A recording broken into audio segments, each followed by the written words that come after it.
एक औरत जिसकी 6 महीने पहले ही शादी हुई थी, वो एक ऐसे दुविधा में फंस जाती है, ऐसे जगह में फंस जाती है जहाँ से उसको लौट कर आना जो है वो एकदम मुश्किल था। हो सके आने वाले समय में जो है वो कभी भी अपने परिवार वालों से जो है वो ना मिल सके, लेकिन उसके पति की समझदारी की वजह से जो है वो जो ये हादसा है वो टल जाता है। दरअसल ये जो मामला है दोस्तों, ये मामला है बेंगलोर का।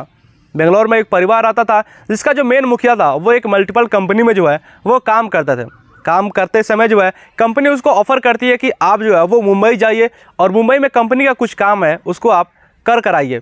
पति जो है अगले दिन जो है वो मुंबई चला जाता है। मुंबई जाने के बाद जो है 1-2 दिन मुंबई में घूमता है और उसके बाद से जो है वो अपनी पत्नी को फ़ोन करता है और कहता है कि मुंबई जो है वो बहुत ही प्यारा है, अगर तुम चाहो तो यहाँ पर आ सकती हो। पत्नी जो है वो एकदम खुश हो जाती है और हाँ कह देती है। पति जो है वो अगले दिन का जो है वो रिजर्वेशन करा देता है ट्रेन में। उसके बाद से अगले दिन जो है वो पत्नी रेलवे स्टेशन पर पहुंचती है और जाकर जो है वो अपने सीट पर बैठ जाती है। बैठने के बाद वो जो है अपने सास ससुर को फ़ोन करती है और कहती है कि मैं जो है अपने सीट पर बैठ गई हूँ। उसके बाद से अपने पति के पास फ़ोन करती है और पति को बोलती है कि मैं जो है अपने सीट पर बैठ गई हूँ और अब मैं मुंबई आ रही हूँ। पति कहता है कि ठीक है बैठ गई हो, लेकिन तुम किसी से ज़्यादा बातचीत मत करना, कोई कुछ दे तो खाना पीना मत। पत्नी बोलती है कि हाँ मैं होशियार हूँ, मैं पढ़ी लिखी हूँ, मैं ये सब जानती हूँ। पति कहता है ठीक है अब मैं फ़ोन रखता हूँ। पति फ़ोन जो है रख देता है। आगे जब गाड़ी चलती है तो दोनों लोग जो हैं वो हल्का फुल्का इससे बात करने की कोशिश करते हैं, लेकिन पत्नी जो है वो बात नहीं करती है, हेलो हाय कर बंद कर देती है। उसके बाद से वो लोग कुछ खाते हैं तो इसको ऑफ़र करते हैं तो ये जो है मना कर देती है। आगे चलती है गाड़ी। उसके बाद से क्या होता है कि अब गाड़ी जो है वो मुंबई पहुँचने ही वाली थी। इसी बीच इन सभी के बीच जो है वो थोड़ा बहुत जो है वो बातचीत हो गई थी। थोड़ा बहुत इन सभी के बीच जो है वो तालमेल हो गया था, जो 2 बंदे बैठे थे और इस पत्नी के बीच में। अब गाड़ी मुंबई पहुंचने वाली थी, मात्र 150 किलोमीटर जो है वो बाकी थी। पत्नी अपने पति को फ़ोन करती है और कहती है कि मैं जो है अब मुंबई पहुंचने वाले हूं, 1-2 घंटे के अंदर में जो है वो मैं पहुंच जाऊंगी, मात्र 150 किलोमीटर और बाकी है। पति कहता है ठीक है मैं रेलवे स्टेशन पर अब आ रहा हूँ, और उसके बाद से जो है वो फ़ोन कट जाता है। पत्नी वहीं पर बैठी रहती है। तभी जो दोनों लोग जो हैं वो चाय वाला आता है तो 3 चाय ले लेते हैं। चूँकि वो लोग 2 थे तो वो 2 लेते हैं और वो 2 पीने लगते हैं और एक जो था वो इसको दे देते हैं। पत्नी मना करती है लेकिन चाय एक एक्स्ट्रा था तो वो जो है पी लेती है। अब जैसे पी लेती है उसके बाद क्या होता है कि ये एकदम बेहोश हो जाती है और उसके बाद से 2 घंटे बाद इसकी आँख खुलती है। ये जब आँख इसकी खुलती है तो ये जो है अपने आप को ट्रेन में न पाकर एक कार में पाती है और कार जो है वो तेज़ी से चली जा रही थी। जब इसका आँख खुलता है तो ये कहती है कि इन दोनों को पहचान जाती है और कहती है कि मैं कहाँ पे हूँ। ये लोग क्या करते हैं, उसको एक थप्पड़ मारते हैं और कहते हैं कि चुपचाप यहाँ पर बैठी रहो। ये जो है डर के मारे वहीं पे बैठी रहती है और गाड़ी चलती जाती है। गाड़ी एक जगह पर जाकर रुकती है और उसको जो है एक ऐसे जगह पे ले जाया जाता है जिसे जो है आमतौर की भाषा पे रेड लाइट एरिया कहा जाता है। ठीक है, वहाँ पर लेकर जाती है और एक कोठे पर उसको जो है वो लेकर जाया जाता है। ये दोनों लोग जो है जाते हैं कोठे पर और जो कोठे की जो मालकिन रहती है उससे सौदा करते हैं कि इसको जो है तुम रख लो। चूँकि ये दोनों लोग जो हैं, जो ये 2 लोग थे और जो सौदा करने वाले जो कोठे के जो मालिक थे वो दोनों मिले हुए थे। ये जो है उसको लेकर वहीं पर छोड़ देते हैं और वहाँ से 45,000 रुपये लेकर जो है निकल जाते हैं। अब ये जो पत्नी थी वो उस कोठे वाली की जो है वो उसके अधीन हो गई थी, उसके कब्जे में आ गई थी। इसको क्या करते हैं वो जो है एक कमरे में जो है वो बंद कर देती है।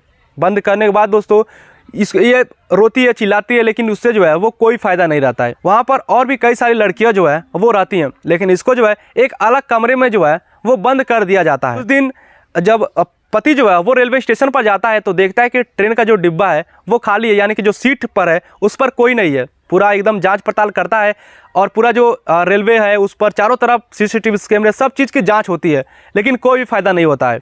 अब इसी बीच जो है पति बेंगलोर जाता है, वहाँ का रेलवे स्टेशन का CCTV कैमरा चेक किया जाता है, लेकिन जो है वो कोई फ़ायदा नहीं रहता है। वहाँ पर दिखाया जाता है कि हाँ पत्नी जो है वो ट्रेन में बैठी है, लेकिन जब मुंबई का जब CCTV कैमरा देखा जाता है तो वहाँ पर जो है वो पत्नी उतरती हुई नहीं दिखाई देती है। पति जितने भी पुलिस स्टेशन है, जितने भी रेलवे के स्टेशन है, सभी पास जो है वो कंप्लेन कर देता है और इसी बीच जो है वो 16 दिन बीत जाते हैं। इसी बीच जो पत्नी है उधर 16 दिन जो है वो एक कमरे में बंद रहती है। अगले दिन जो है जो कोठे की जो मालकिन है वो वहाँ पर जाती है और कहती है कि तुम तैयार हो जाओ, जिस तरह से ये लोग जो है वो जिस्म का धंधा करते हैं उस तरह से तुमको भी यहाँ पर करना पड़ेगा। पत्नी जो है वो ना चाहते हुए भी जो है वो वहाँ पर तैयार हो जाती है। तैयार होने के बाद दोस्तों जो जिस्म के जो ग्राहक है वो वहाँ पर आते हैं और जो सेलेक्ट करते हैं, लड़कियों को लाइन से लगी रहती है, सेलेक्ट करते हैं। इसको भी एक जो बंदा है वो सेलेक्ट करता है और इसको लेकर जो है वो कमरे में जाता है। कमरे पर जैसे ही जाता है तो ये जो पत्नी है वो उसके सामने जो है वो एकदम रोने लगती है कि अपना पूरा A to Z जितना उसके साथ मतलब गलत हुआ है सब वो बताती है उसको। जो बंदा है वो थोड़ा समझ जाता है ये सब बातें। वैसे तो वहाँ पर जो लोग जाते हैं वो तो सही नहीं रहते हैं, लेकिन ये जो बंदा गया रहता है उसके साथ वो सही रहता है और इसकी बात पर जो है वो उसको दया आ जाती है। वो कहता है कि बताओ मैं तुम्हारे लिए क्या कर सकता हूँ।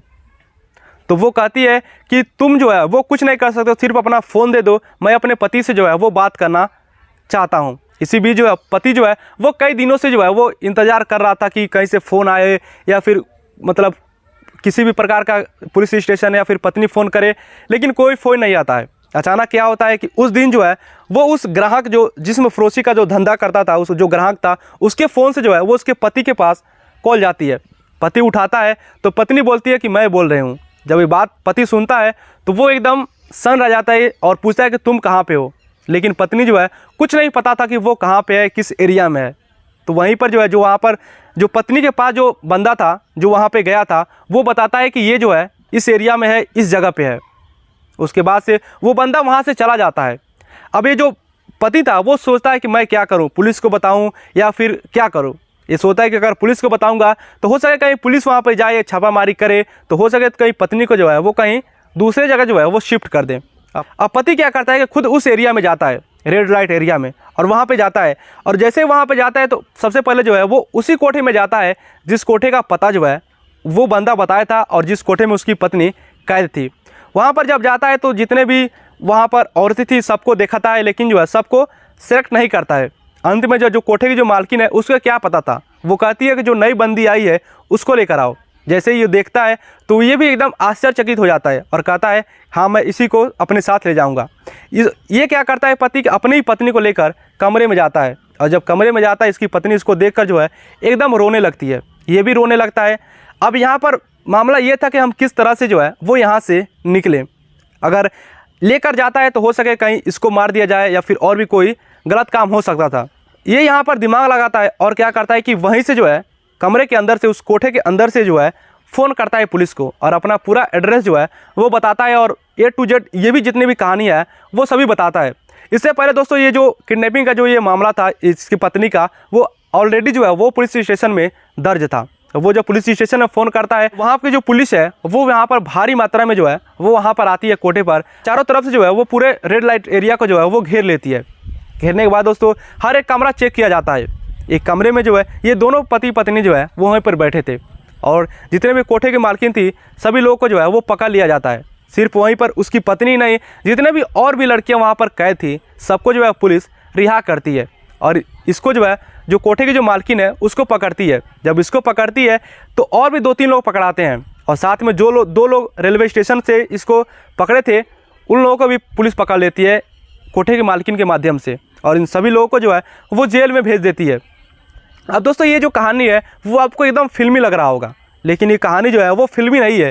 ये दरअसल कहानी बेंगलोर की सच्ची घटना है और ये घटना आज से 10-12 साल पहले की है, यानी कि अक्टूबर 2011 की है। दोस्तों ये कहानी आपको कैसा लगा नीचे कमेंट करके बताइएगा। इसका मकसद किसी के भावनाओं के साथ ठेस पहुँचाना नहीं है इस कहानी का। अगर चैनल पर नए हैं तो चैनल को सब्सक्राइब कर दीजिएगा। मिलते हैं अगले वीडियो में, तब तक बाय बाय।